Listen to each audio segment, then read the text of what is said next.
toutes les façons.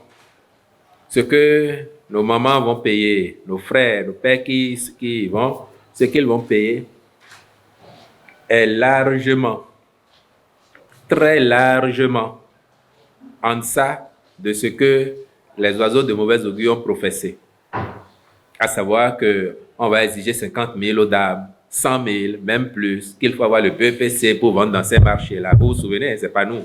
Ça a circulé d'une certaine chapelle, que ces marchés étaient trop beaux pour les femmes béninoises et que le président Talon ne les a pas construits pour elles parce que le moment venu, on allait leur exiger le BEPC au moins, ou qu'elles prendraient leur place à 50 000, 75 000, 100 000. Je peux vous dire qu'à l'arrivée, ce qu'elles vont payer sera très, très largement en deçà de ces prévisions que ces personnes ont faites. Il se passe simplement que, et vous l'aurez constaté, jusqu'au tirage au sort dernièrement, tout se fait de manière participative avec les femmes dans ces marchés. La NAGEM discute avec elles. Je dis les femmes parce que généralement, ce sont elles qui occupent les marchés comme commerçantes. La NAGEM discute avec elles. Aussi bien, même sur les conditions d'ouverture, les heures que vous avez vues, c'était contenu dans le règlement intérieur du marché qui leur a été présenté et elles ont discuté autour.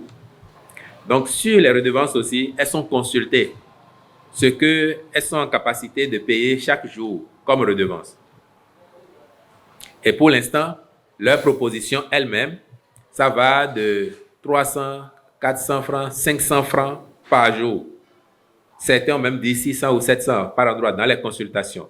Donc, voilà globalement. Vous voyez, on n'est même pas allé encore dans l'ordre de 1000 francs le jour. À 1000 francs le jour, ça ferait 30 000 le mois. Et vous voyez que même à 30 000, c'est bien loin.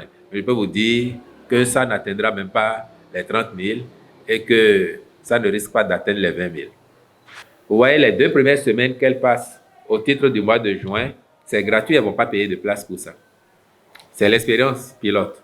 Elles ne vont pas payer. Et ça permet aussi à la NAGEM de prendre des repères, de voir, on regarde l'affluence, même sur les heures de fermeture, quand la NAGEM a concédé de proroger, c'est vraiment quelque chose de méthodique et de scientifique. Pour voir, par exemple, entre l'ouverture et 19h, quelle est l'affluence? À partir de 19h jusqu'à la fermeture, quelle est l'affluence? Et tout ça va permettre à la fin de structurer définitivement comment ça se passe dans ces marchés et peut-être ce qu'il faut ajouter au règlement, ce qu'il faut consigner sur la base des observations fortes, ce sera fait. Et puis, comme elles se seraient elles-mêmes engagées, elles auraient contribué elles-mêmes à définir le niveau de redevance, on a bon espoir que ça se fait.